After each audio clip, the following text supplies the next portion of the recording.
J'ai été le plus peiné pendant toutes ces crises. J'ai été le plus vilipendé.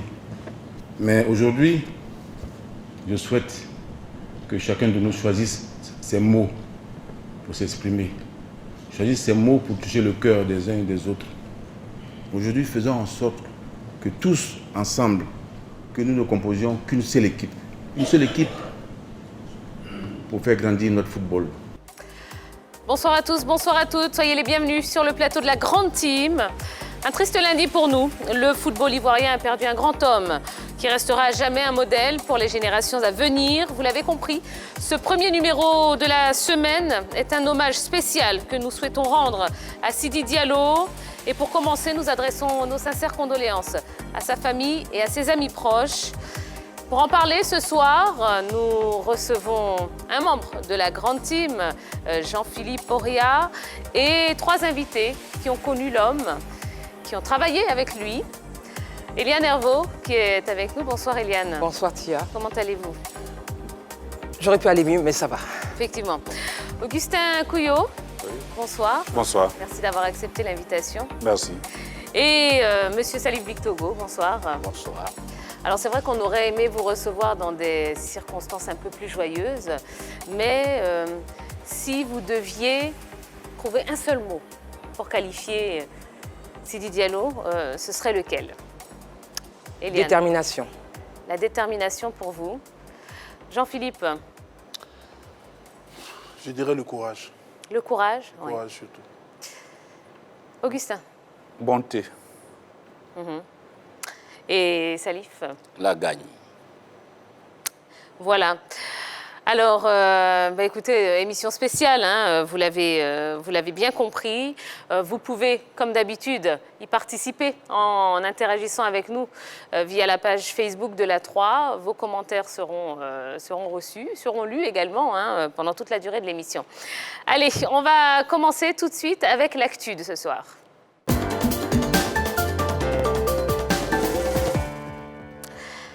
Depuis le samedi dernier, le football ivoirien pleure son chef. Sidi Diallo a tiré sa révérence. Il y a quelques jours, le président de la Fédération ivoirienne de football annonçait avoir été testé positif à la Covid-19. Retour sur ces 2 dernières semaines.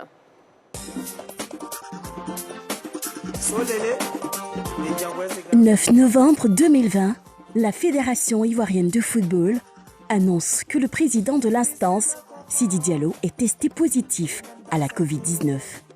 Entré en confinement conformément aux dispositions en vigueur, il demande par conséquent à tous ceux qui ont eu précédemment un contact avec lui de bien vouloir procéder à leur test. L'on était bien loin de s'imaginer un quelconque revirement de situation, tant la guérison semblait proche. Pourtant, le pire se produit. Samedi dans l'après-midi, Sidi Diallo décède dans une clinique de la place à l'âge de 61 ans. Apparue comme une rumeur, la triste nouvelle est rapidement confirmée par les canaux officiels. La FIF indique dans un communiqué que le programme des obsèques de l'illustre disparu sera dévoilé ultérieurement. La Côte d'Ivoire perd un grand dirigeant. Alors, comment est-ce que vous avez appris la nouvelle, le décès du président Sidi Diallo? Eliane. Alors j'étais chez des amis proches, et qui par hasard en réalité qui sont proches donc, de Sidi. Et puis le téléphone a commencé à sonner. Et puis c'est comme ça que cette nouvelle est arrivée. Après vérification, effectivement, malheureusement, cette nouvelle s'est avérée vraie. Et ça a été le choc. C'est ça. Vous avez pensé à quoi? Quelle a été votre première pensée? 99, une grande campagne électorale. Et je revois Sidi, il se bat, il est au four et au moulin avec tout le monde. Donc ça m'a replongé vraiment dans des souvenirs très, très, très lointains. Et j'ai réalisé que la vie ne tenait qu'à un fil, malheureusement, et beaucoup de peine. Beaucoup de peine. D'accord. Jean-Philippe? Moi, c'est à travers les réseaux sociaux, assis en famille, le téléphone qui commence à crépiter. Et je regarde, je vois l'information. D'abord, je refuse d'y croire. Ensuite, l'information circule à travers les canaux de certains groupes animés par des hommes de médias. Mais aucune personne ne peut confirmer. On se pose des questions. J'essaie de rentrer en contact avec les membres de la Fédération ivoirienne de football. Tous les coups de fil que je passe, je n'ai aucun retour. Et 5 minutes plus tard, je reçois un message comme un couperet de la part d'un membre officiel de la fédération qui me dit juste, sans avoir décroché mon coup de fil, il dit c'est confirmé. Je sais que c'est pour ça que tu m'appelles, c'est confirmé. Là, c'était l'abattement total. Parce que j'avais du mal à réaliser tout simplement ce départ précipité du président Sidi Diallo. Même question pour vous, hein, Augustin Couillot. Ben, moi, le samedi, donc, j'avais accompagné mon épouse à un mariage, à une de ses collègues qui se mariait à l'église Saint-Amouraze à Angré. Et donc, j'avais mon portable, comme il pleuvait beaucoup, et donc le portable était, j'ai été longtemps au volant. Donc, c'est quand je l'ai déposé, et elle entrait dans l'église, et je me suis garé pour regarder nos forums de discussion. Et c'est là-dessus que les questions ont commencé à fuser de partout. Et donc, immédiatement, je me suis précipité pour appeler Roger Dédi, qui est le média officiel de l'équipe nationale. Et lui non plus ne savait pas. Il ne savait pas. Il dit, bon, j'étais couché, donc je vais essayer d'appeler. Et je reviens sur le forum et ça se confirme par des gens qui connaissent la famille. Et vraiment, j'ai été profondément touché par cette nouvelle parce que je ne m'y attendais pas du tout. Absolument. Je ne m'y attendais pas. Il y a eu beaucoup de personnalités qui ont quand même eu cette maladie et qui ont été guéries. Et je ne pouvais pas comprendre que le président Sidi puisse partir comme ça. Alors, quelle a été votre première pensée, hein? Ma première pensée, vous savez, on était à la CAN 2019 en Égypte. Et j'ai vu comment il se battait pour que l'équipe gagne, malgré dans les difficultés. Et vraiment, ça a été, c'est à ça que j'ai pensé. Je me suis dit, voilà, quelqu'un qui essayait de se battre. Et puis voilà, il part comme ça. Ouais. Voilà.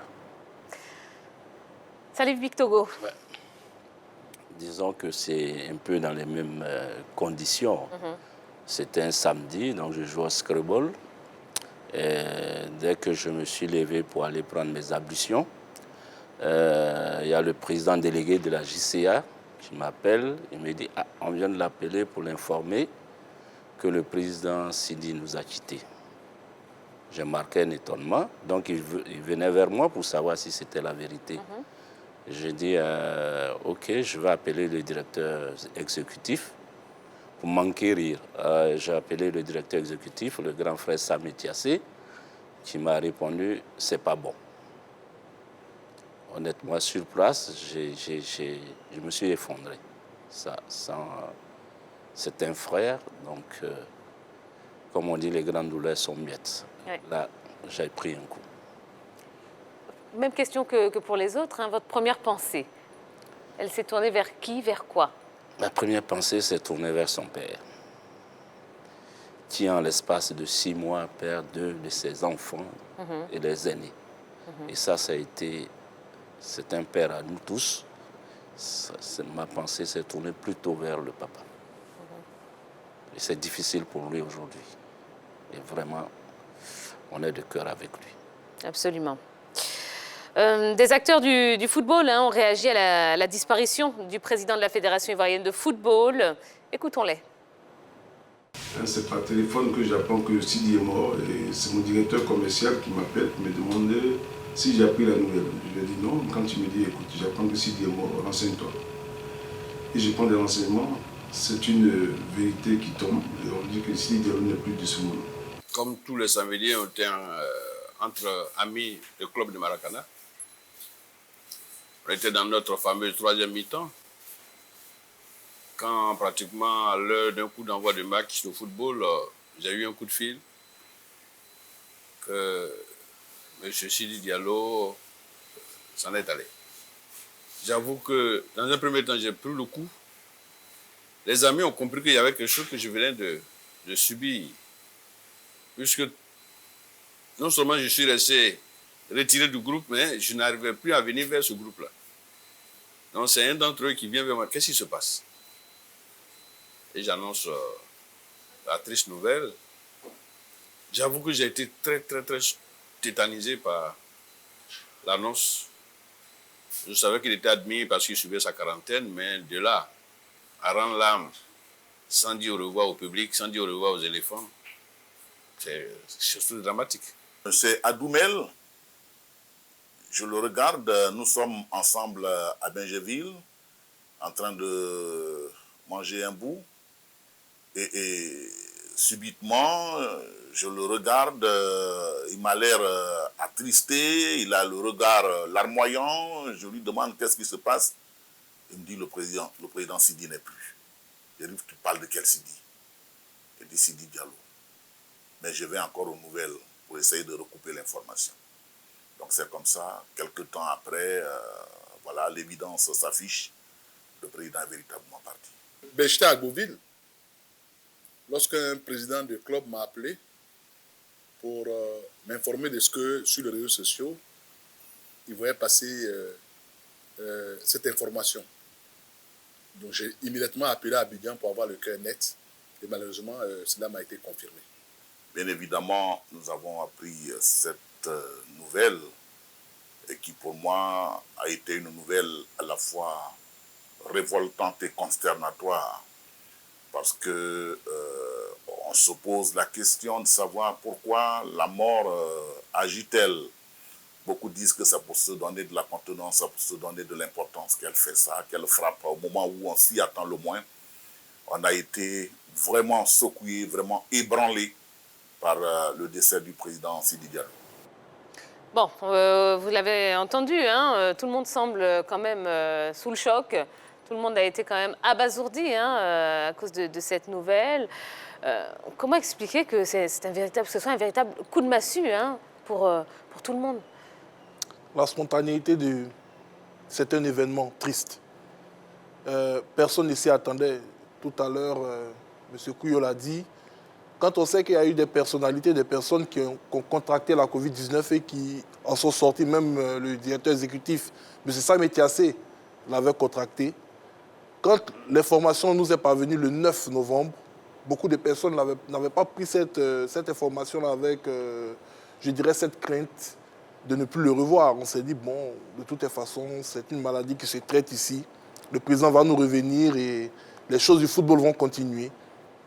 Et quand on apprend ça, on se repose automatiquement beaucoup de questions. On remet beaucoup de choses concernant la vie même courante en question. Et je pense que c'est ça surtout qui a touché toutes les personnes qui le côtoyaient. Eliane. Je pense que cette consternation elle est générale.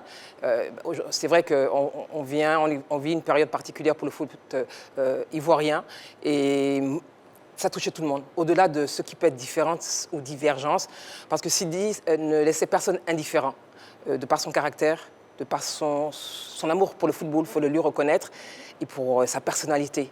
Et aujourd'hui, personne ne s'attendait à cela. On s'est dit, il va s'en sortir, il va gagner ce combat, ce énième combat, et puis on va repartir. Et c'est vrai que c'est un coup dur. Oui. Augustin Couillot. Oui, vous savez que le football fait partie du quotidien des Ivoiriens. Et donc le président de la Fédération ivoirienne de football est quand même une personnalité importante de l'échiquier national. Et vous savez qu'avec tous les remous que le football connaît, le président de la fédération est pratiquement en première ligne de façon générale. Donc tout le monde le connaît et puis voilà, c'est un acteur économique important, un acteur social. Donc ce qui se passe quand on dit, parfois quand on dit M. Sidi Diallo a eu la Covid-19, il y a des gens qui peuvent être amenés à se dire, oh voilà, c'est des gens bon, qui veulent se faire voir, voilà, ils n'ont rien, mais ils veulent quand même se relancer dans l'opinion. On peut penser toutes ces choses. Voilà, ça arrive, les réseaux sociaux sont là pour soit accréditer ou discréditer certains discours. Et voilà que pratiquement 10 jours après, on apprend sa mort. Donc les gens s'interrogent, mais enfin, donc il ne mentait pas. Donc qu'est-ce qui se passe? Il y a des gens qui ne croient pas vraiment à cette maladie et donc qui reviennent sur terre et qui se disent, voilà, il y a quelque chose qui ne va pas. Donc après les papes Diouf, après d'autres sommités de la musique et autres, voilà, ça nous frappe en plein cœur et c'est triste ce qui se passe. Est-ce que vous avez eu de ses nouvelles dernièrement, que ce soit au téléphone? Est-ce que vous lui avez rendu visite, Salif Bictogo? Quand il a déclaré qu'il était atteint du Covid-19, j'étais un frère, je lui ai amené un message, c'était le jeudi 12. Je lui ai dit bonne guérison, cher frère, et bien bonne arrivée dans le club des Covidés, puisque moi-même je suis passé par là, et par la grâce de Dieu, je m'en suis sorti. Et il m'a répondu le samedi 14, pour dire merci sincèrement, frère. Et il a fait le dessin des deux mains qui applaudissent. Donc pour moi, honnêtement, c'est dans une semaine, puisque ça fait déjà une semaine, donc la deuxième semaine, en général, le temps de guérison est entre 10 et 14 jours. Donc pour moi, la semaine qui allait suivre, on allait se retrouver et continuer notre combat notre combat du footballistique. Malheureusement, Dieu a voulu autrement. Et comme on dit souvent, nous appartenons à Dieu, nous retournerons à Dieu. Eliane? C'est-à-dire que c'est sûr, c'était une situation douloureuse. Hein. Nous nous sommes retrouvés, c'était des cérémonies, c'était une de ses cousine qui est partie. Il était offert au moulin, comme quoi il était disponible aussi pour les autres. Et on n'a jamais pensé que cela lui arriverait aujourd'hui. C'était une situation donc, autour de laquelle nous avons tous pleuré, lui aussi. Mais il a réussi à consoler les autres. Et pourtant, il avait beaucoup de peine. Il cachait la sienne. Et nous, on pleurait, mais lui cachait la sienne. C'était ça aussi, Sidi. Alors, moi, j'ai hésité. Parce que c'est presque toutes les semaines que je l'appelle. Bon, comme il a beaucoup d'occupations, il ne décroche pas tout le temps. Mais quand il décroche, c'est juste pour prendre de ses nouvelles. Mais cette fois-ci, quand j'ai vu le message, on a dit qu'il était en confinement. Donc je me suis dit, bon, autant le laisser tranquille, au lieu de le gêner par des coups de fil pour déranger son repos. Je préfère. Et comme je pense que dans 10 jours, 14 jours, ça va finir, j'aurai l'occasion de l'appeler tranquillement et puis parler avec lui. Et malheureusement, je n'aurai pas cette occasion. Et c'est ce que je regrette le plus. Oui. Voilà, j'aurais pu peut-être essayer, peut-être qu'il aurait pris, voilà, et j'aurais eu la possibilité de lui parler pour la dernière fois, ce qui n'a pas été le cas. Bon, quand vous lui avez parlé, vous avez échangé avec lui, vous ne pouvez pas imaginer quand même que, voilà. Mais oui, puisque cette semaine, je l'ai appelé mercredi, il ne décrochait pas. Donc pour moi, j'ai appelé le directeur exécutif, j'ai dit, mais j'appelle Sidi, il ne décroche pas. Il dit non, on lui a arraché ses téléphones. Il dit, ah oui, peut-être c'est pour qu'il se repose mieux, c'est normal. Donc je n'ai jamais imaginé... À aucun moment, vous n'avez pensé que son état de santé se dégradait. Voilà. Alors, je n'ai jamais pensé, mais... Parce qu'il était solide. Il était solide, de constitution solide. C'était quelqu'un qui aimait la vie. Et on s'est dit, quand j'ai vu ça, je me suis dit, bon, ok, effectivement, il se repose, mais il va se battre. Il va se battre pour s'en sortir parce qu'il y avait encore des chantiers au-delà des élections. Il y avait des choses à faire. Donc pour moi, c'était, il va sortir de là, vraiment. Et qu'il gagnerait, il remporterait ce combat en réalité. Et ce serait une autre victoire. C'était ça. Une autre victoire Une autre victoire, oui. Parce que sa carrière est jalonnée de succès. Évidemment aussi d'échecs, parce que ça fait partie de la vie d'un sportif ou un dirigeant. Mais il y a aussi de belles victoires qui ont jalonné sa vie. Pour moi, il allait s'en sortir. Malheureusement, la vie en a décidé autrement. Oui. Vous savez, Tia, c'est difficile souvent de parler de quelqu'un qui part de manière aussi brusque. La vie du président Sidi Diallo a été un combat perpétuel. C'est un acharné, c'est pour moi une force de la nature, un gros travailleur. Quand on essaie de recouper un peu tous les témoignages qui ressortent ça et là de sa personnalité, on se rend compte que c'est quelqu'un d'une humilité extraordinaire qui n'a jamais eu du mal à se mettre au service des autres pour permettre à la cause commune d'avancer. C'est vrai que tout à l'heure, le président Salif le disait, ça nous a arraché un petit sourire. Il attendait que son frère se relève pour poursuivre les différents combats.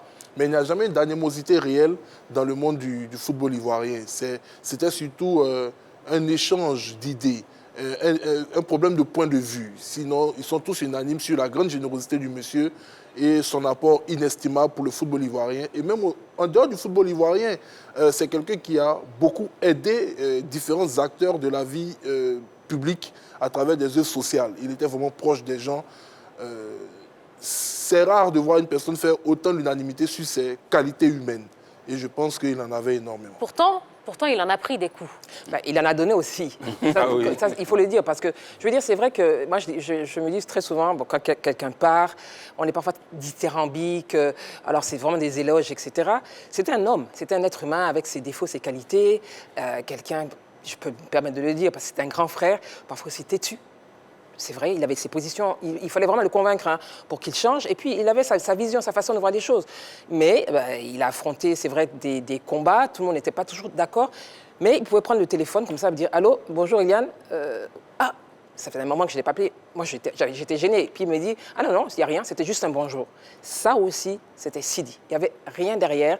Il avait aussi cette capacité de le faire, comme il avait aussi cette capacité de dire il ne parle peut-être pas avec quelqu'un. Parce que, encore une fois, c'est un homme avec ses qualités et ses défauts, mais c'était Sidi. C'était un homme, c'était l'homme. C'est un homme entier, un homme entier, et c'est quelqu'un qui va nous manquer. Alors, vous avez dit qu'il en a pris des coups, oui. Certes, dans le milieu du sport, c'est un combat perpétuel. Ce n'est pas né avec lui, parce que Dieng en a pris, Anouma en a pris, voilà. Et donc, sur ces questions, il se défendait bien. Et il arrivait à sa sortie, ça, ce n'était pas tout à fait un problème, mais il avait... Cette fois-ci, je pense qu'il avait la possibilité, il avait enclenché un mouvement pour essayer, disons, je ne dis pas forcément d'aller se reposer, mais au moins de mener peut-être une autre vie. 8 ans à la fédération, et puis il a décidé de ne pas se présenter pour un autre mandat, un dernier mandat, et puis donc... Enfin, 8 ans en tant que président. Oui, justement, justement. En tant que président. Oui. Et il avait, si le processus électoral avait abouti rapidement, aujourd'hui, je pense qu'il aurait entamé une autre vie. Et c'est malheureusement cette vie qui n'a pas pu entamer. Et vraiment, il reste dans le milieu du foot. Et c'est ça qui est le plus dommage. Sinon, la question des coups, ça, c'est naturel quand on est dans le milieu du foot. Au-delà. Parce que même sur le terrain, les joueurs, ils se donnent des coups après, ils vont s'embrasser. Donc ça, ça fait partie de la vie. Et tous ceux qui entrent dedans savent qu'ils vont prendre des coups. Voilà, mais ils vont en donner aussi. C'est ça, c'était un homme. Enfin, j'ai des difficultés à parler de lui au passé. Je préfère dire c'est un homme public. Et quand on accepte d'être à ce niveau de responsabilité, surtout, on doit s'attendre à prendre des coups et à se défendre. Et peut-être à en donner aussi par anticipation pour éviter d'en prendre. Mais Sidi aussi, il était fin. Il savait le faire. Ça, il faut le lui reconnaître. Alors, juste pour rebondir sur ce que vous disiez, lors de l'AG, la dernière AG, il avait déclaré qu'il deviendrait, pourquoi pas, conseiller. Votre conseiller, Salif Bikogo. Oui, en effet. Disons que le président Sidi et moi, on se connaît il y a 43 ans. Moi, j'étais joueur junior en 77, promotion Nebo, Gafarou et tant d'autres, Guédé Akeno. Et lui, il était, disons, on pourrait dire, stagiaire dirigeant, puisqu'il accompagnait son aîné Feu Amadou Diallo. Et c'est là qu'on s'est connus et on a grandi ensemble, puisque nous sommes de la même promotion. Et le destin a voulu qu'en même temps, en 2011, nous serons des adversaires sportifs. Mais il y avait la ligne rouge que chacun de nous ne pouvait pas franchir. D'aucuns se sont étonnés que j'ai donné le cutis à Sidi à la dernière assemblée, mais je ne pouvais pas faire autrement parce que la fraternité était au-dessus de l'adversité sportive. Et c'est ça que beaucoup de personnes ne comprennent pas souvent.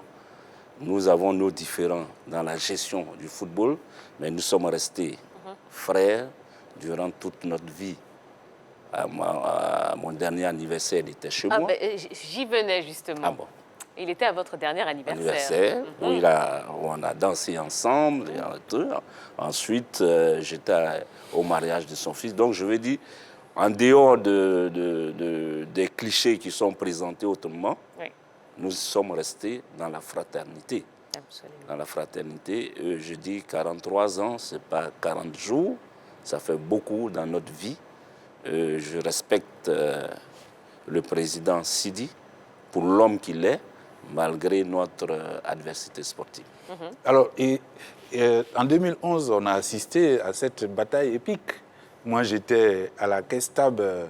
Je vous dis que je ne suis plus journaliste sportif, j'ai été journaliste sportif et puis voilà, j'ai emprunté une autre voie dans le journalisme, mais je suis resté très proche du monde du sport, principalement du football. Donc j'étais à la salle, à l'auditorium de la Caisse Tab pour le vote, mais c'était tendu, mais même toute la campagne, chacun avait ses arguments. Et moi, après, j'ai commencé à... Mais lui, je lui disais tout à l'heure en salle de maquillage que c'est lui que je soutenais. Voilà. On ne se connaît pas bien, mais c'est lui que je soutenais contre Sidi d'ailleurs. Mais je veux dire que le monsieur, après, on s'est rapproché. On s'est rapproché parce que un jour, la FIFA organisait un déjeuner de presse au Palais de la Culture. Et puis, on a invité les patrons de presse, dont j'ai été invité aussi. Il dit, voilà, Augustin Couillot, mais il faut qu'il soit à ma table. J'ai dit, mais qu'est-ce que j'ai avec ce monsieur pour que... Voilà. Et puis, bon, il dit, Homo. Donc, depuis lors, il m'appelle Homo, Augustin Sidi. Il m'a présenté à sa femme comme... Il dit, mon épouse, c'est mon Homo. Elle croyait que je m'appelais Sidi. Donc, elle dit, il s'appelle Sidi. Il dit, voilà, madame, il s'appelle Augustin. Voilà, donc Très bien. On va marquer la première pause de la soirée, toujours en compagnie, on restera toujours en compagnie de nos invités de ce soir. Salif Bictogo, président du Stella Club d'Adjamé, Augustin Couillot, journaliste, et Eliane Herveau, journaliste également. On parlera de la place qu'occupait le football dans la vie du grand Sidi Diallo.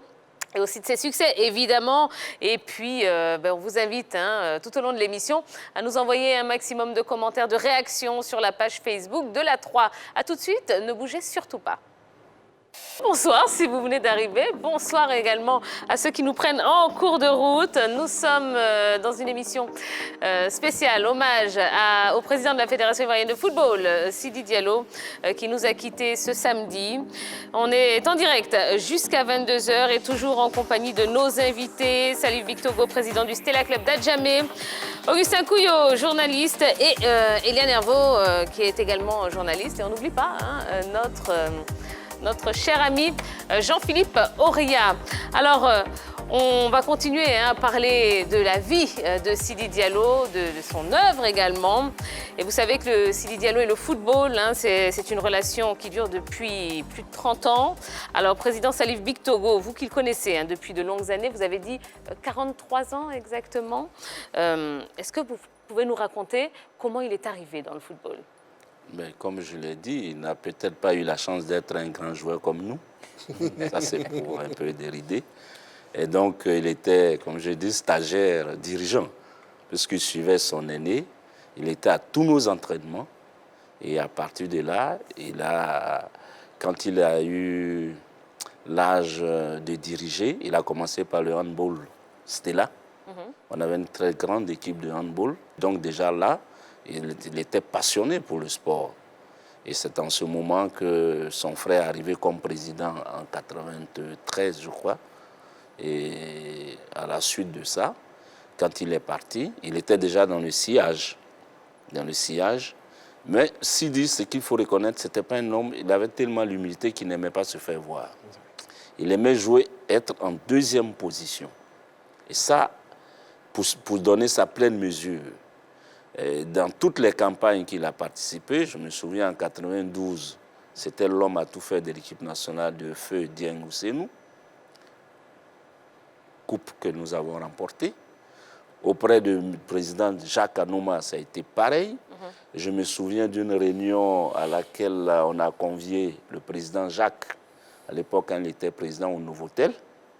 Il y avait 5 présidents, le président Roger Wonier, Eugène Diomandé, Feu Diaby Le Gourou, Siaba et moi-même.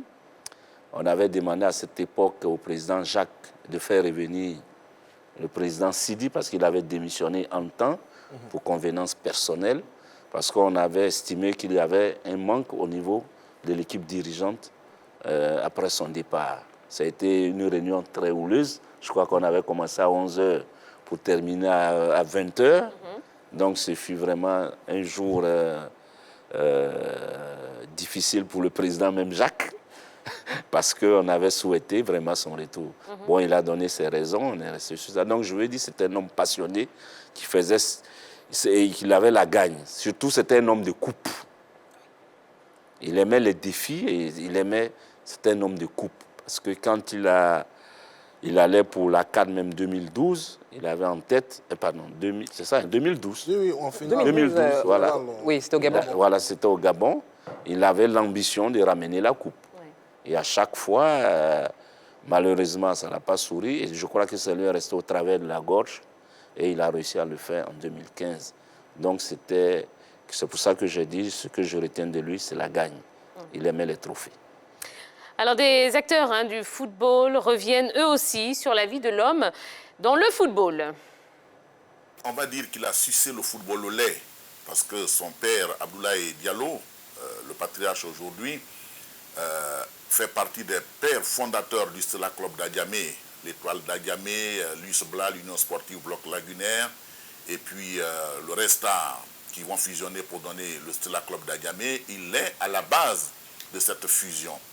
Donc tout petit, Sidi, comme je le disais, il a sucé le football au lait.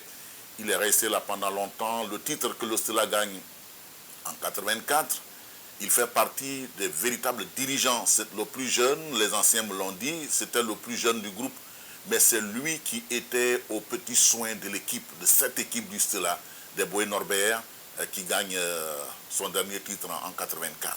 Il n'était pas dans le staff, il était ami des joueurs du Stella. Il était ami des joueurs du Stella, il était quelqu'un qui était proche des joueurs que de... Lui, ce n'est pas l'équipe, ce sont les joueurs du Stella au sein du joueur Nepo Maxime, Akupo, Biadi, Gagiseli. Ce sont ses amis, ça. C'était pour ça qu'il était auprès de nous. Lui, il n'avait pas, on ne le voyait pas avec Mobio, avec le docteur Badia, on ne le voyait pas avec Ekra Maxime. Mais il était avec les joueurs, il nous encourageait individuellement, il pouvait nous apporter quelque chose que nous déjà ne nous apportions pas. Il était prêt pour nous. Quand il y avait des grands matchs, il intervenait, il savait parler aux joueurs, il avait accès à nos hôtels où nous dormions. Et puis il avait, et surtout quand, après les victoires, quand on se retrouve chez le vieux, c'était Sidi qui était devant. Enfin, c'était toute la famille Diallo même qui était devant. On le voyait sur les traces de son père quand même. M. Abdoulaye Diallo fait partie de ceux qui ont créé le Stella. Le Stella, par la suite, était dirigé par l'un de ses aînés, Amadou Diallo, qui fut moi-même mon père adoptif. Grâce à lui, moi, je suis rentré dans la famille Diallo. Et donc, on voyait Sidi, avec sa silhouette frêle, venir de temps en temps au Stella. Et puis, il s'est mis au service de l'équipe nationale. Vice-président chargé de manager un peu l'équipe nationale. Après, il est passé président. La passion d'abord du football est purement familiale parce que du père au fils, et tous sont passés par le Stella avant d'être soit en équipe nationale, pour Sidi le cas, et même venir diriger la fédération. Et parce que il n'est pas venu là parce que bon, il voulait se faire plaisir, non. Il ne savait pas jouer au football, mais il aimait le football. Le président Sidi Diallo est né d'une famille de passionnés de football, à commencer par son père, qui est un membre fondateur du Stella Club d'Adjamé. Vous savez que le président Sidi est né à Adjamé. Et donc très tôt, il a préféré le football à l'aviation, parce qu'il était pilote d'avion, Sidi Diallo. Il a laissé tomber l'avion pour venir au football. Et très tôt, il a commencé à s'intéresser au football. Mais c'est en 1986, lorsque j'ai été nommé sous-préfet à Toumoudi, que j'ai vu les valeurs de ce monsieur-là, que j'ai vu son amour pour le football, parce qu'il était toujours parti. Il aidait les stylistes, il aidait tout le monde, tous ceux, quand il y avait des regroupements. Il y avait des regroupements qui se faisaient à Djekanou, dans son village, et Sidi prenait tout ça en compte. On va dire qu'il n'avait pas, qu'il ne portait pas l'étoffe des dirigeants pour qui on fait tout. C'est lui qui faisait tout pour cette équipe. Comme je l'ai dit, il était aux petits soins. Il veillait à la santé des uns et des autres, il prenait toutes les informations, il faisait tout pour que tout le monde se sente à l'aise dans cette formation juste-là. Vous parliez de comment nous nous sommes rencontrés. C'est une anecdote qui me fait un peu sourire parce que cela témoigne de la rigueur, quelquefois même, j'allais dire, de la rugosité de l'homme en termes de principe. Alors, c'était autour de l'équipe nationale. Il veillait à ce qu'on n'aille pas dans tous les sens en termes d'interview autour de l'équipe nationale. Nous sommes allés à un entraînement. Je voulais encore faire quelque chose. Il m'a dit, Monsieur Zama, le temps est fini. Le temps, c'est le temps. Je n'ai pas apprécié, mais je suis parti. Et je me suis rendu compte que c'est un monsieur qui faisait tout avec beaucoup de rigueur. Alors, toutes les années qui ont suivi, dès qu'on se voyait, il me disait, mais j'étais bien chassé là. Voilà. Et on est devenus amis. C'est comme ça que nous nous sommes rencontrés la première fois, la véritable première fois. C'est dans ce schéma-là que nous nous sommes rencontrés. Alors, est-ce qu'à l'époque, vous sentiez déjà qu'il avait des prédispositions pour devenir le grand dirigeant qu'il a été? Augustin. Ben, moi, je ne peux que écouter sur ce point le témoignage du président Salif Bictogo. Moi, je l'ai connu, voilà, il était déjà un dirigeant confirmé. Ah, d'accord. Et voilà, donc, mais j'imagine que s'il n'avait pas de qualité, il serait resté sur le bord de la route, ça c'est sûr. Donc, vous voyez, à l'époque, ils étaient, les années 90, ils étaient assez jeunes, ils étaient autour de l'équipe nationale, mais il y avait, à cette époque, il y avait les dinosaures comme Simplice Zessou, Mondon, Maître Mondon, et tout ça, c'était la tchatch à cette époque. Sidi, même pour avoir une interview de Sidi, bon, il faut, je ne sais même pas combien de personnes même qui ont eu l'interview. Donc moi, je le connais dans le milieu. Il s'était déjà affirmé jusqu'avant que je le connaisse. D'accord. Oui, je pense que pour arriver à ce niveau de responsabilité, il faut avoir un parcours qui déjà, il y avait déjà des signes. Parce que je reprends le président Salif Bictogo qui parle de stagiaire, donc dirigeant stagiaire. Donc il a accepté, il avait des aînés avant lui, donc c'est aussi le respect des aînés, il a accepté d'apprendre. Et puis il a fait son trou dans le milieu du football et il avait forcément les compétences pour être à ce niveau. Et c'est vrai que quand tout marche, on voit, c'est le dirigeant, c'est la personne. Mais derrière, je pense qu'il a su s'entourer aussi de personnes de qualité qui croyaient en sa vision et qui aimaient aussi le football. Parfois, il y a peut-être des divergences, mais in fine, lui et les autres avaient pour ambition de porter le football ivoirien au summum. Moi, je dirais que son parcours, c'est la matérialisation de l'école de la vie. Parce que très jeune, il a fréquenté un monde qui, normalement, ne devait pas être le sien. On sait quand même d'où il vient, sa famille. Il a été très jeune chef d'entreprise. Mais je pense que c'est venu de son père et de sa famille qu'il passe par ces différentes étapes, qu'il se familiarise. Et quand il parle toujours, il y a un mot qui ressort, équipe.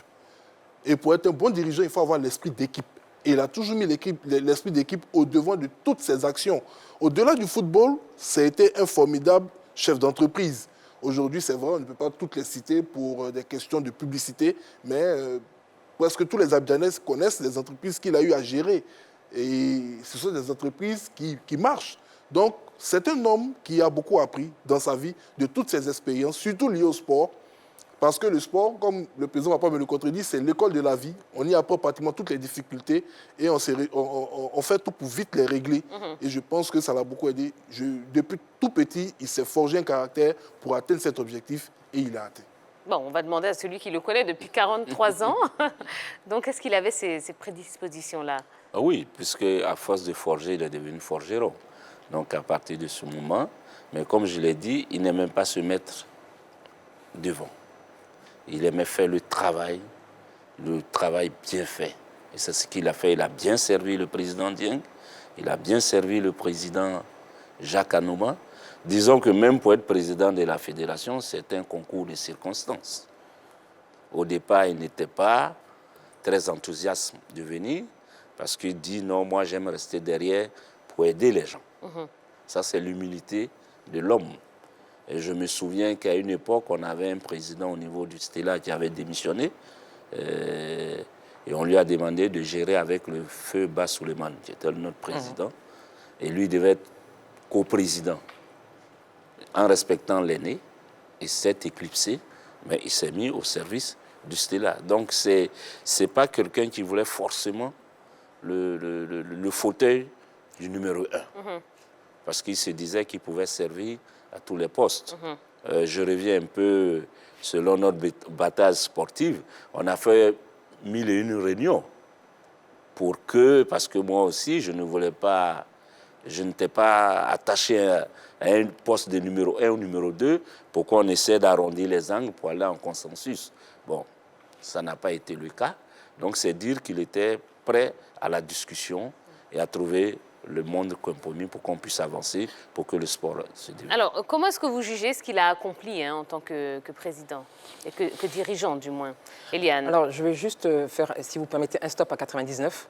99, une année charnière, élection pour la FIF. Jacques Anouma est candidat, il est derrière avec d'autres dirigeants de clubs.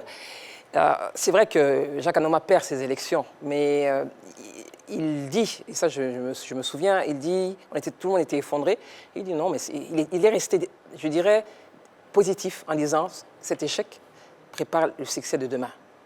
Donc ça m'a vraiment marqué, ça fait quelques années.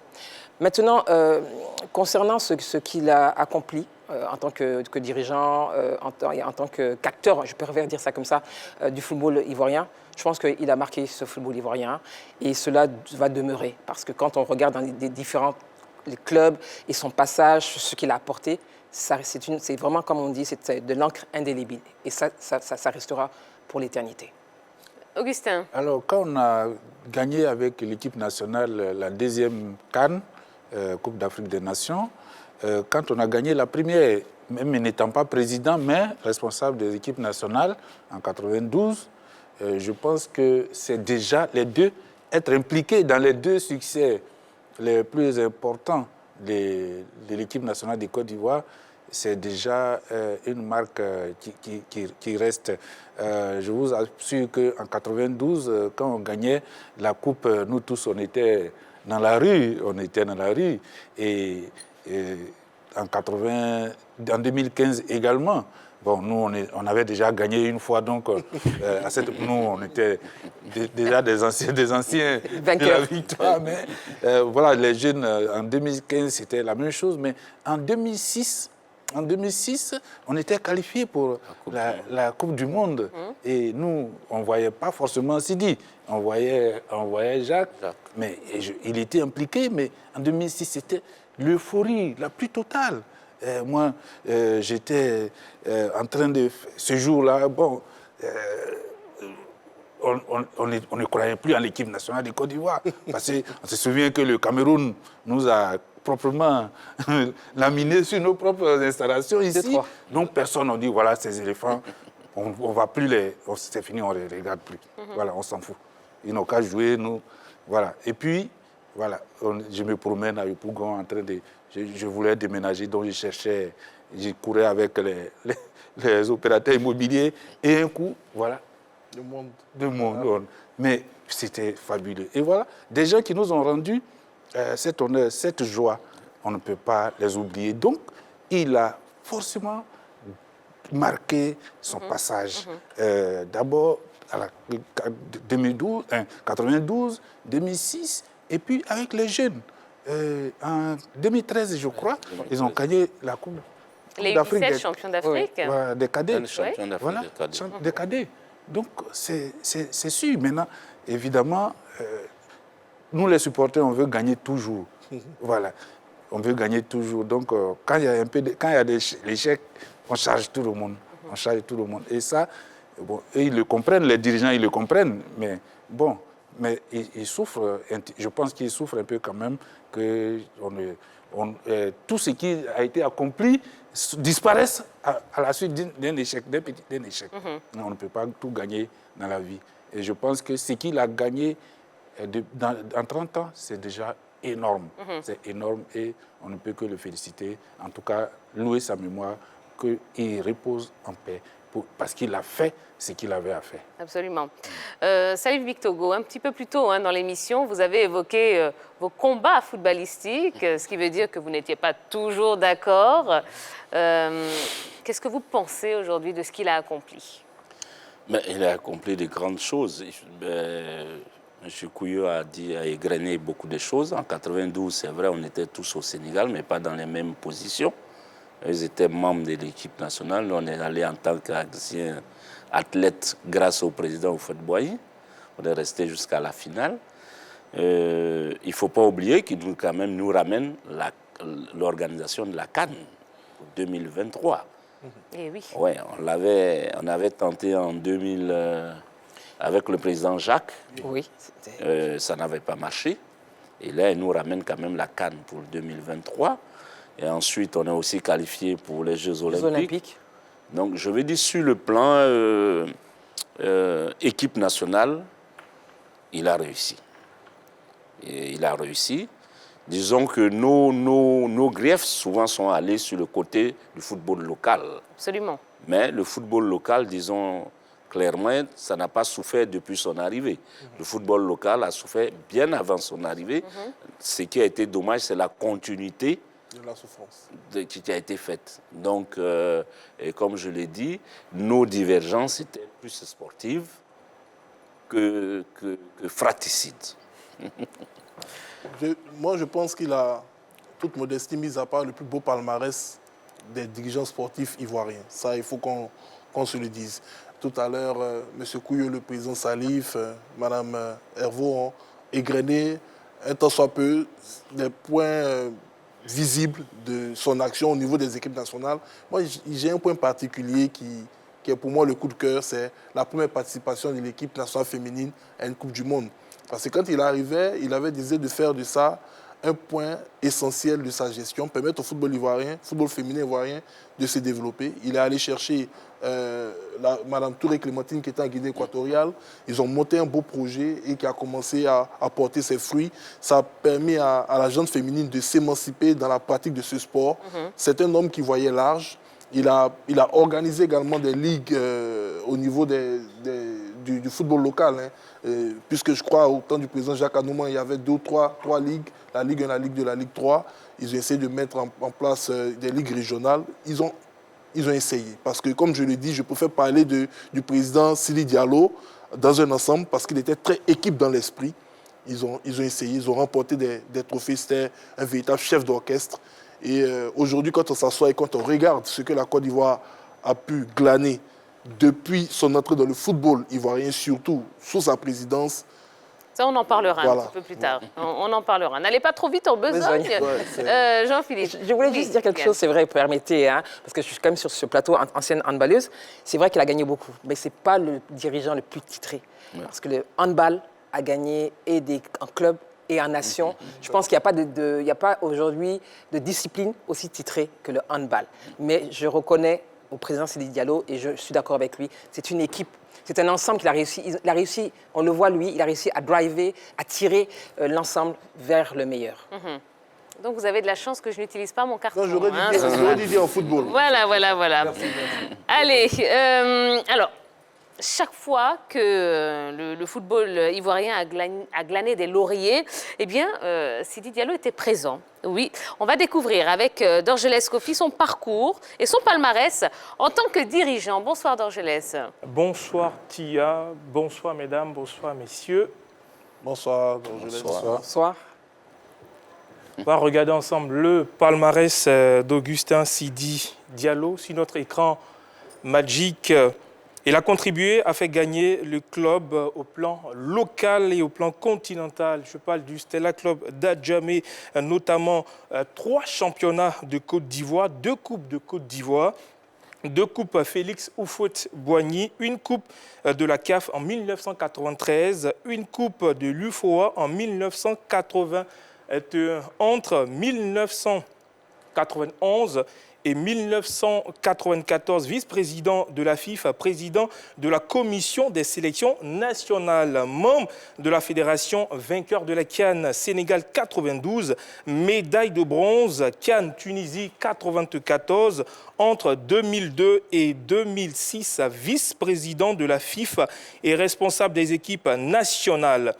Médaille de bronze CAN Cadet, c'était en 2005, qualification pour la Coupe du Monde Émirats Arabes Unis en 2003 avec les juniors, finaliste de la CAN Burkina 2003 avec les juniors, et qualification pour la Coupe du Monde Pérou 2005 avec les cadets, qualification pour la Coupe du Monde Allemagne 2006 avec les seniors, finaliste de la CAN, oui, en Égypte en 2006.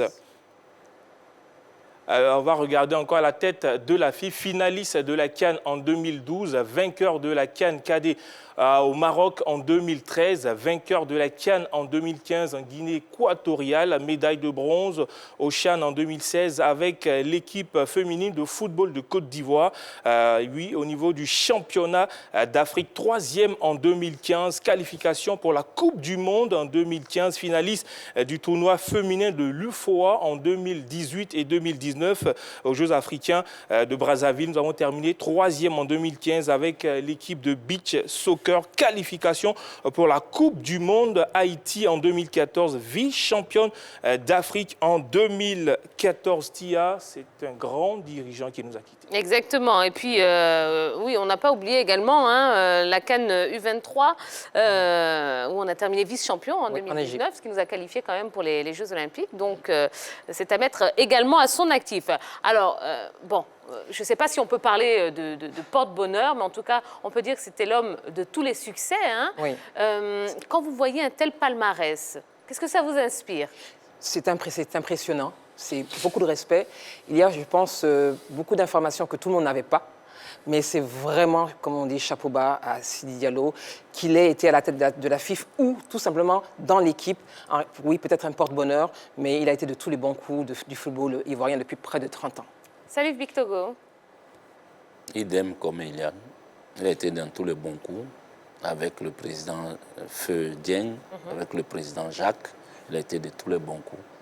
Et on dirait son palmarès en face de celui du président Dieng qui, lui, a eu l'avantage qu'au niveau des clubs, on ait remporté des trophées, c'est-à-dire l'Africa, la SEC et le Stella. Et ça, les deux se tiennent. Augustin Cuyo. Alors, je voudrais, la dernière CAN 2019 où on a eu, enfin, on n'est pas allé assez loin, mais quand même, j'ai vu, c'est la première fois que moi je participais en Égypte, voilà, on a été quart de finaliste. J'ai vu, j'étais allé à l'hôtel le jour où les éléphants devaient se déplacer pour aller à Suez. Je suis allé avec des confrères, on est allé à l'hôtel des éléphants et on a vu que le président était assis dans le hall. Et voilà, il surveillait, il est vraiment, quand même étant président de la fédération, il surveillait lui-même. Et voilà, il y a des supporters qui ont débarqué dans l'hôtel et il dit, bon, écoutez, venez. Bon, tenez, il a payé leur transport, bon, repartez. Il ne veut pas voir vraiment des supporters autour, pour ne pas les perturber. Et parce que ça fait partie, vous voyez, des professionnels qui sont dans leur club, ils doivent être performants tous les jours, ils n'ont pas le temps de s'amuser. Parfois, certains, pas par paresse ou pas par inconscience, mais quand ils arrivent dans leur pays ou bien dans les CAN, ils essaient de se lâcher un peu. Et s'il n'y a pas quelqu'un pour les suivre au pas, ça ne va pas marcher. Donc, il est vraiment concentré là-dessus. Et je voudrais raconter une autre anecdote. Avant, en 2012, la Côte d'Ivoire, je crois, faisait les qualifications pour la CAN 2013. Et on avait 2 matchs importants à jouer contre le Sénégal, un match, voilà, un aller-retour. Et là, je l'avais rencontré. Parce qu'à cette époque aussi, il y avait la question de la candidature de Jacques Anoma, tout ça là, on sollicitait son parrainage. Il a dit, Augustin, je demande seulement qu'on me laisse jouer mes 2 matchs. Parce qu'il connaît aussi le milieu du foot. Il sait les crocs en jambes qu'on peut... Il dit, il faut qu'on joue nos matchs d'abord. Parce que si on ne joue pas ces matchs-là, qu'on commence à sortir la tête, les gens vont nous taper et c'est pas bon. Donc, vraiment, il était vraiment très concentré sur le succès de l'équipe nationale. Parfois, ça a marché, ça n'a pas marché tout le temps, mais il était vraiment engagé. Alors, justement, sur quoi reposaient tous ces succès? Est-ce que c'était le discours de l'homme? Est-ce que c'était sa méthode de travail? Finalement, voilà, quelle magie il faisait? C'est un ensemble de facteurs. Le président a très bien résumé l'homme. Il a parlé d'apprentis, de stagiaires. Donc, quand vous côtoyez déjà les grands frères, ils vous montrent ce qu'il faut faire. Quand vous vivez avec un groupe, vous voyez ce qui se passe à l'intérieur d'un groupe, ça vous forge. Moi, j'ai une petite anecdote personnelle. Il fut une époque où j'accompagnais le club de la Société Omnisport de l'armée durant le championnat national. Je crois que c'était en 2009-2010. Et j'avais cette chance-là de vivre avec le club durant toute la saison, même pendant leur mise au vert. Et pendant une mise au vert, il y a un joueur qui avait un problème personnel et les joueurs ont décidé par solidarité de ne pas révéler le problème à l'entraîneur.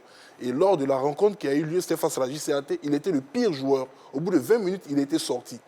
Vous voyez, pour quelqu'un qui aspire à être dirigeant, quand il voit ça déjà une première fois, automatiquement dans son esprit, il va essayer de réfléchir pour savoir comment corriger pour ne pas que ça arrive. Donc il a dû vivre autant d'expériences déjà avec les équipes qu'il a eu à suivre. Par la suite, quand il s'est retrouvé à un poste à responsabilité, cette somme d'expérience lui a permis d'assainir l'environnement de l'équipe nationale quand il était au sein de ce groupe. Vous pouvez regarder dans toutes les archives des équipes nationales de Côte d'Ivoire. Il y a un discours qui ressort et qui marque un peu, à mon sens, l'homme. C'était en 2005. Ils étaient en Égypte avant la rencontre Côte d'Ivoire-Soudan. Où il dit aux joueurs ivoiriens, si on part croiser le Soudan, éliminatoire de la Coupe du Monde 2006. Absolument. Ce discours-là, je pense, résume un peu l'état d'esprit de l'homme et qui est l'homme lorsqu'il est à la tête de la gestion de l'équipe nationale. Peu importe ce qui peut arriver, c'est de bien faire le job, de bien faire le travail pour ne pas avoir à regretter. Je pense que c'est surtout ça. Alors, un autre dirigeant aurait parlé de lui en le qualifiant d'ouvrier qualifié. On parle évidemment de Maître Roger Ouénien. Vous êtes d'accord avec cette appellation? Oui. Oui. Moi, je suis d'accord parce qu'il parle de très loin, une vision. Il va pas à pas, mais il sait où il va, la vision. Oui. Salut, Big Togo. Bien sûr. Je vous l'ai dit, il aime ce qu'il veut faire. Donc, il a un objectif bien précis et il fonce dans l'État. Et c'est ça, l'ouvrier spécialisé, qui fait bien son métier. Moi, je pense que c'est celui qui veut mourir avec ses armes. C'est-à-dire, il est engagé, il dit, je perds ou je gagne, mais avec mes propres idées, pas avec, disons, les idées des autres. Voilà, donc, voilà, c'est comme ça un peu et que je pense qu'il est. Et je pense que tout le temps qu'il est resté à l'intérieur de la fédération, comme vice-président ou ailleurs, ou comme président, il a privilégié ses idées et de faire en sorte que, enfin, on ne lui impose pas forcément, il parle pas beaucoup, mais je pense qu'avec ses collaborateurs, il parle. Oui. Et voilà. Je vais me permettre de dire, il était têtu. Je pense que le président qu'il a connu, ça fait 43 ans, il était têtu, mais ce n'est pas négatif en soi. Mais il avait ses idées, il fallait vraiment pour le convaincre, trouver les arguments, mais il avait ses idées, il avait sa vision. Dans sa tête, il était convaincu qu'il allait y arriver. Ce qui veut dire qu'il était ambitieux, exigeant. Tout à l'heure, on parlait de l'équipe nationale, du fait qu'il couvre les joueurs et qu'il n'y ait pas ce contact direct à des moments clés, surtout avec des supporters. Il ne fallait pas que les joueurs soient troublés. Parce que le haut niveau a des exigences. Et je pense que quand on regarde sa trajectoire, il a compris, au départ, comme dirigeant stagiaire jusqu'à la tête de la FIF, il a compris qu'il fallait être méticuleux, minutieux, ouvert, mais c'est un papa poule. Moi, on a vu tous, je pense, des commentaires de certains joueurs, c'est un papa poule, mais il était aussi, je dirais, arc-bouté sur ses idées. Mais c'est aussi ça, l'homme Sidi. Il était droit dans ses bottes, il était convaincu que ce qu'il pensait était juste. Après, il fallait essayer de le convaincre, mais il avait beaucoup de caractère. C'est un homme de caractère. Ça s'est ressenti un peu avec le coach Camara. Vous voyez, mais tout le monde, Camara c'est mon ami, enfin, voilà. Mais tout le monde décriait, oh, mais il a maintenu. Oui. Il a maintenu parce qu'il s'est dit, écoutez, je lui ai donné sa chance, il faut qu'il la prenne. Et bon, jusqu'à ce qu'on ait la catastrophe de l'Éthiopie pour qu'il le lâche d'une certaine façon. Mais je veux dire, s'il était quelqu'un à influencer à la première bourrasque, il y a longtemps qu'il aurait... moi, je l'ai poursuivi pour Zawi. Pourquoi il a limogé Zawi? Voilà, c'est le début de nos relations. Je l'ai appelé, j'ai dit... Il dit, bon, Augustin, je ne te dirai rien. Il m'a reçu chez lui à la maison, il m'a reçu. Augustin, je ne te dirai rien. Mais si j'étais contre Zawi, ce n'est pas moi qui l'avais nommé, c'est Anouma qui l'avait nommé. Mais je l'ai maintenu jusqu'à ce qu'on aille en finale. Mais il dit, mais je ne te dirai rien du tout. Donc, voici un homme... Droit dans ses bottes, exactement. Alors, écoutons des acteurs du football qui parlent de Sidi Diallo, l'homme de tous les succès. Il était précédé par le succès. N'oubliez pas qu'il est né en tenant un biberon en or. Le succès aidant, il était appelé à toujours rehausser le niveau de vie ou bien l'image des Diallo. Et donc, quand il vient au Stella, il est développé de 93, ça gagne. Quand il vient en équipe nationale en 92, ça gagne. Et lui-même, il vient comme président, il gagne. Il était précédé par le succès, il était dans le succès. Pour la notoriété de la famille. Et puis, Sidi il ne voulait jamais être le dernier. Vous voyez, président de fédération qui vient tirer les valises, les trolley des joueurs pour aller au car ou bien dans l'avion. Il aimait sa chose, l'équipe nationale était son bébé. Quand tu lui demandes, mais le président c'est dans les tribunes, il dit non. Vous avez fait les cannes, il était dans les zones réservées aux journalistes, la zone mixte, Sidi est là-bas, il va voir tous ces joueurs monter en car d'abord avant de repartir. Il monte dans le car avec les joueurs. Donc il ne voulait pas être dernier. C'est pour ça qu'il avait un tempérament chaud. Ce sont nos étoiles qui nous orientent vers le succès ou qui nous orientent vers ce qu'il y a de maléfique, on va dire. Alors, il avait cette chance d'être là au bon moment, mais cette chance était alimentée par cette rigueur que j'évoquais tantôt. C'est un monsieur qui aimait le travail bien fait, le travail rigoureux, qui aimait, on va dire, comme il est parti, on ne taille pas d'éloges, mais je l'ai toujours trouvé comme ça. Et donc, c'est un monsieur qui défendait avec acharnement ses objectifs. Quand il avait une idée, elle est bonne ou mauvaise, mais en tout cas, il la défendait avec beaucoup de conviction, avec beaucoup d'acharnement. Et je crois que c'est ce qui a nourri, c'est ce qui a favorisé les succès qu'il a engrangés dans sa vie. Vous savez, il n'y a pas de hasard dans la vie. Quand on veut être bon footballeur, on s'adonne à l'entraînement. Quand on veut être bon footballeur, il y a des choses qu'on s'interdit. Les boîtes de nuit, la cigarette, la boisson, etc. etc. Sidi aimait passionnément la chose. Et quand il est rentré au comité directeur, au comité exécutif de la FIF, sous Dieng Souanoma, il s'occupait de l'équipe nationale. Et il s'occupe de l'équipe nationale. Sidi ne dormait pas tant que les joueurs n'étaient pas au lit. Il veillait à tout. Vous savez, la chance, elle n'est rien d'autre qu'une sérieuse attention aux détails les plus petits.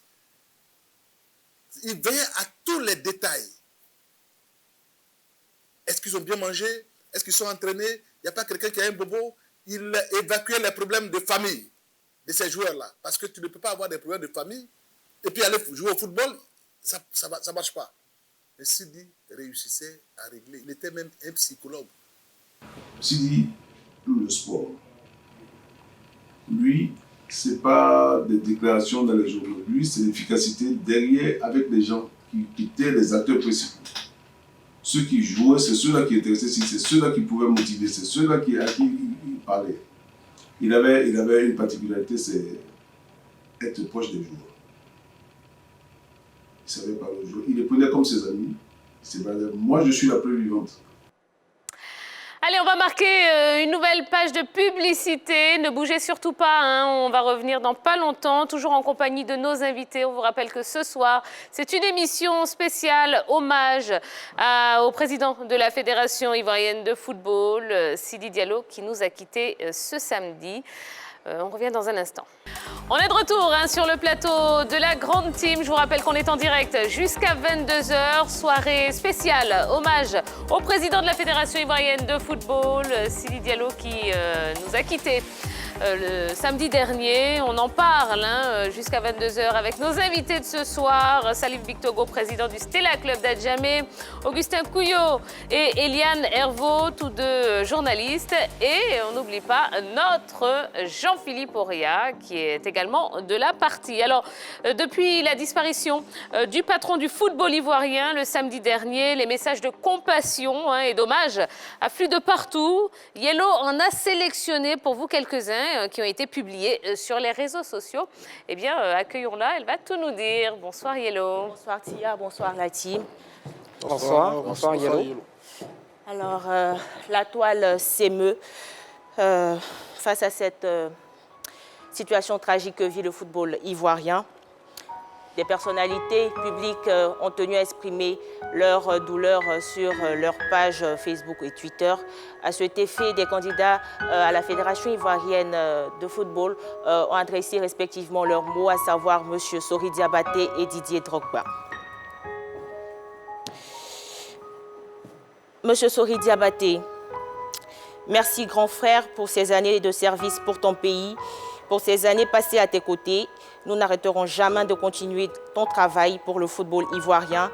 Mes condoléances à la famille biologique et à la famille du football ivoirien. Que ton âme repose en paix, président. Quant à Didier Drogba, sur son compte Twitter, il a écrit « La famille du football ivoirien et mondial vient de perdre un de ses fils. Merci pour tout, président. Très peu comprendront, mais repose en paix. Mes condoléances les plus attristées à la famille. » Alors, les dirigeants du football africain ont également réagi. Effectivement, mais avant ceci, il y a nos internationaux, nos pros qui ne sont pas restés indifférents à cette situation tragique. Kopa Barry, sur son mur, a adressé ses adieux à travers ces lignes. Hier, tu étais comme nous. Aujourd'hui, tu rejoins Tioté. Demain, nous serons comme vous. Ainsi va la vie. Repose en paix, champion d'Afrique. Quant à Salomon Kalou, il a dit ceci. Merci à toi, papa. Merci pour tout ce que tu as fait pour le football ivoirien. Merci pour le père que tu as toujours été pour moi. Repose en paix. On termine avec le message du capitaine Serge Aurier qui lui relate sa dernière conversation avec feu président Sidi Diallo. Prends soin de tes gars, vous êtes mes enfants, je vous aime tous. Je veux le meilleur pour cette équipe, je crois en vous. Alors justement, les dirigeants du football africain. Justement, alors ils se sont exprimés sur leurs différentes pages. Il y a Ahmed Yahya, président de la Fédération de football mauritanienne, qui a écrit « Avec une immense tristesse, j'ai appris le décès de mon ami Sidi Diallo, président de la Fédération ivoirienne de football. Mes sincères condoléances et pensées à sa famille. » Il y a Antonio Soare, président de la Fédération guinéenne de football et de Oroya de Guinée, qui a écrit « La pandémie de coronavirus nous arrache un grand dirigeant. Continuons à respecter les gestes barrières pour éradiquer cette propagation. J'adresse mes sincères condoléances à sa famille biologique et à la famille du football africain. Repose en paix, mon frère Augustin. » Et on termine avec Seydou Mbombo, président de la FECAFOOT, qui a écrit « J'ai appris avec tristesse le décès ce jour du président de la Fédération sœur de Côte d'Ivoire, Augustin Sidi Diallo. J'ai une pensée émue pour ses proches et la grande famille du football ivoirien. » Alors le monde de la culture s'est exprimé. Oui, le monde des arts et de la culture s'émeut également. Gadji Seli, artiste, chanteur, ancien capitaine des éléphants et champion d'Afrique 92, a laissé ses mots sur son compte Facebook. Que ton âme repose en paix et que le Seigneur notre Dieu t'accorde grâce et miséricorde. Adieu le sponsor officiel, comme il le dit toujours, Sidi Diallo. Et Isabelle Ano, promotrice de la mode en Côte d'Ivoire et en Afrique, a écrit « Repose en paix, président Sidi Diallo. Toutes mes condoléances à sa famille et à la famille du football ivoirien. » Les hommes politiques, Yellow. Oui. Les hommes politiques, M. Ahmed Bakayoko, son Excellence Ahmed Bakayoko, Premier ministre de la Côte d'Ivoire, a laissé ces mots empreints de tristesse et de douleur. La Côte d'Ivoire a perdu aujourd'hui un grand homme, un grand patriote. J'ai perdu aujourd'hui mon grand frère, Augustin Sidi Diallo, frère de cœur et d'âme. Quelle tristesse, repose en paix, Koro Mokere. Et enfin, les clubs se sont exprimés. Oui, on termine naturellement par les messages respectifs des clubs du championnat ivoirien, la SEC, l'Africa et le FC San Pedro. La SEC, c'est Union de prière pour le repos de l'âme de M. Augustin Sidi Diallo, président de la Fédération ivoirienne de football. Sincères condoléances à sa famille. Quant à l'Africa, la grande famille Oye présente ses sincères condoléances les plus attristées à sa famille, à ses proches, à ses amis et à tous ceux qui l'ont connu et aimé. Repose en paix, président Sidi. Et on termine avec le FC San Pedro. Le geste grandeur nature des joueurs du FC San Pedro et d'Issiawazi FC a été remarquable. Pétrusien et indomptable ont respecté la mémoire du président Augustin Sidi Diallo en lui accordant une minute de silence après avoir arrêté le match. Adieu président ASD, reposez en paix, monsieur le président Sidi Diallo. Merci beaucoup Yellow. Alors, le message de Serge Aurier est très touchant, je ne sais pas ce que vous en pensez, un petit peu comme le père qui s'adresse à l'aîné de ses enfants avant son départ. Quand vous regardez ce message, qu'est-ce que ça vous inspire, Eliane? Beaucoup d'émotions et ça confirme effectivement que le président Sidi Diallo était proche de ses joueurs et ses joueurs le lui rendaient bien, même si parfois il y avait quelques incompréhensions. Mais le plus important, c'était ce lien fort qui les liait. Et ça transparaît dans ses écrits. Alors moi, je sentais, à travers ces propos retranscrits par Serge Aurier, quelqu'un qui était malheureux de ne pas être là. Lui qui a toujours été là avec ces jeunes, de ne pas les suivre pour le match. Un match qui se déroulait à, disons, à peine... 2 kilomètres de là où il est, il ne peut pas y être. Et c'était douloureux, et comme le match retour d'ailleurs. Donc c'est vraiment ça, la tristesse. Et puis bon, voilà, il les encourage quand même parce qu'il est de cœur avec eux. Et j'imagine qu'il a effectivement souffert de ne pas être ce jour aux côtés de ses joueurs. Jean-Philippe. Il y a un terme qui sort énormément dans les propos, surtout des athlètes, c'est le terme papa. On sait toute l'affection qui entoure ce mot quand on le prend pour tous identifier une personne.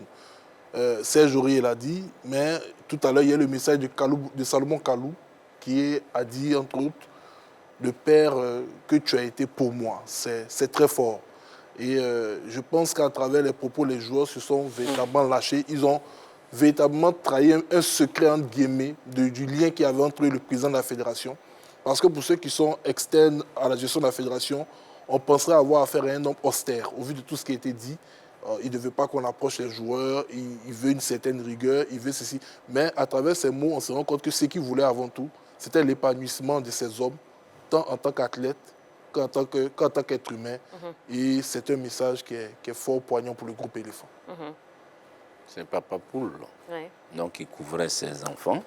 Et ça, c'est ce qu'on a retenu de lui, partout où il est passé, au niveau des équipes nationales. Et c'est ça qui fait sa force. Il n'était pas distant des joueurs, et il est plus à l'écoute des joueurs. Donc à partir de ce moment, il y a des résultats qu'on peut obtenir, et il y en a aussi par paternité, on fait aussi des erreurs. Mais ce qu'il faut retenir, il y a eu plus de résultats que de déceptions. On va écouter maintenant, ou plutôt regarder une petite vidéo, quelques témoignages, quelques souvenirs de toutes ces personnes qui ont partagé ou qui ont croisé à un moment de leur vie le chemin de Sidi Diallo. Sidi Diallo, c'est toute une thèse d'université. C'est-à-dire, si nous voulons parler de l'image que je garde de Sidi, d'abord pour moi, Sidi c'est un concentré d'intelligence. C'est un concentré d'intelligence. Sidi, il excellait dans tout ce qu'il faisait. au plan professionnel, au niveau c'est un chef d'entreprise. Au niveau de l'entreprise, ça marchait. Au niveau du football, ça marchait. Il avait une seule passion, c'est la perfection, réussir tout ce qu'il voulait. C'était vraiment de bons souvenirs. C'était un monsieur, d'abord, il respectait son prochain. Mais attention aussi, il était très coloré aussi. Il respectait son prochain, petit comme grand, il savait. Et tous ceux qui étaient avec moi, qui ne jouaient pas au foot, mais qui m'approchaient, ils étaient devenus aussi ses amis. C'était un monsieur, mon père, un monsieur, je sais pas. Mais moi, j'ai pas un grand frère. Je garde de Sidi Diallo l'image d'un homme qui a été, j'allais dire, façonné dans le moule de ces versets bibliques en termes de générosité, en termes d'humanisme. C'est de lui, certainement, qu'on disait dans la Bible que ta main gauche ne sache pas ce que donne ta main droite. Ce monsieur, il va vous rendre service. Vous n'entendrez jamais, jamais parler de ça. Moi, Dieu m'est témoin. On avait des divergences de vues diamétralement opposées. J'étais très critique vis-à-vis de Sidi Diallo. Un jour, il m'a appelé et me dit, mais toi, c'est parce que tu es mon frère, sinon je t'aurais mis en prison. Il dit non. Pour le travail, vous pouvez me mettre en prison. Si vous faites bien, je serai avec vous. N'oubliez pas quand on a gagné en 2015, M. Sidi, j'ai été de ceux qui s'est battu pour que les primes impayées des joueurs soient payées. J'ai failli être renvoyé. Il dit, ah là, je reconnais. Mais quand vous perdez contre le Maroc, il faut qu'on vous critique. Quand vous suspendez à vie un animateur du football, il faut qu'on vous critique. Mais heureusement que vous êtes venu demander pardon. Et pour moi, c'est un pardon qui me touche et qui touche le monde du football. Sidi, il s'énerve, c'est vrai. Mais son temps de nervosité ne dure pas le temps du football. Hein. Le plus jeune. Voilà des messages, des souvenirs que certains acteurs du football ivoirien ont partagé, ont souhaité partager avec nous tous. Il est déjà quasiment l'heure de se quitter, mais avant de partir, je vais quand même vous arracher un petit mot de la fin. Quel souvenir vous garderez de Sidi Diallo, du président Sidi Diallo?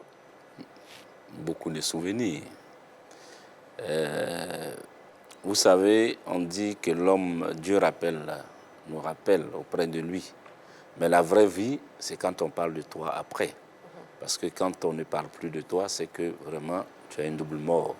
Donc je crois que le président Sidi restera dans nos cœurs jusqu'au jour où nous aussi, nous répondrons à l'appel, peut-être le plus tard possible.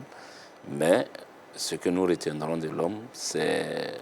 J'ai mon promotionnaire au niveau qui l'a dit, il était coloré, mais à la minute, il oubliait. Parce qu'à chaque fois qu'on se croisait, la première des choses, c'était la dispute pour savoir qui était l'ennemi. C'était bien sûr lui, mais à partir de ce moment, il y avait un coup de poing qui était déjà parti. Et ça, je pense qu'il a un peu pris de Papa Aboulaye. Et ce qu'on retient de lui, c'est l'homme qui pouvait oublier à la minute ce qu'il avait contre toi. Mais le plus important pour nous, qu'il repose en paix et que Dieu l'accueille dans son royaume. Augustin. Moi, je retiens de lui un homme sans façon. Voilà, c'est comme ça on dit en Afrique, sans façon, simple, bon, pour tous les services qu'il a pu rendre au-delà même du monde sportif à tous ses semblables humains. Et je ne voudrais pas quitter ici sans dire c'est les services, enfin le travail que Sidi a fait pour le club ivoirien. Je vous rappelle que Sidi, c'est lui qui a porté, en tout cas la fédération qu'il dirige, qui a porté la subvention au club jusqu'à 75 millions, de 38 à 75 millions. Et pour ce qu'on sait des difficultés que les clubs rencontrent, même si ce n'était pas grand-chose, ça représentait quelque chose quand même pour la gestion des clubs au niveau de la Ligue 1, mais aussi la D3 et la Ligue 2. Oui, tout à fait. Eliane? Je garde de Sidi, c'est vrai, en réalité, derrière un caractère très fort, peut-être de colère, mais un homme timide, une grande timidité. Il a marqué son histoire et aujourd'hui une grande pensée pour sa famille. Puisse-t-il reposer en paix. Ce que je souhaite, c'est que sa vie soit enseignée pour que les nouveaux dirigeants, les jeunes qui aspirent à œuvrer dans le sport, puissent s'en inspirer et devenir des champions comme lui. Allez, rapidement, je vais vous communiquer. Je vais vous lire le communiqué du ministère des Sports donc, concernant les obsèques de feu Augustin Sidi Diallo, président de la Fédération ivoirienne de football. Les condoléances sont reçues au domicile du défunt à Cocody Ambassade, lycée technique, les lundis 23 et mardi 24 novembre 2020 de 18h à 20h. À cet effet, la grande famille du sport est invitée, dans le strict respect des gestes barrières, à honorer cette étape des condoléances le mardi 24 novembre 2020 à partir de 18h30. Le mercredi 25 novembre 2020 de 18h à 21h, une veillée de prière et d'hommage est prévue à la Grande Mosquée de la Riviera. Le vendredi 27 novembre 2020, l'inhumation se fera dans la stricte intimité familiale. Le samedi 28 novembre 2020, une grande cérémonie d'hommage du mouvement sportif à l'illustre disparu sera organisée par le ministère des Sports à 9h, de 9h à midi au Parc des Sports de Trècheville, et que l'âme de notre illustre disparu repose en paix. Voilà, encore une dernière fois, toutes nos condoléances à sa famille biologique et à toute la famille du sport ivoirien. Et dernière information, la grande team commencera à 20h, oui, pour cause de Ligue des Champions. On va se quitter sur ces images de feu Augustin Sidi Diallo lors de la dernière AG, il y a 4 mois. C'était à Yamoussoukro. Toutes nos pensées se tournent vers sa famille. Que son âme repose en paix. J'ai été le plus peiné pendant toutes ces crises. J'ai été le plus vilipendé. Mais aujourd'hui, je souhaite que chacun de nous choisisse ses mots pour s'exprimer. Choisisse ses mots pour toucher le cœur des uns et des autres. Aujourd'hui, faisons en sorte que tous, ensemble, que nous ne composions qu'une seule équipe.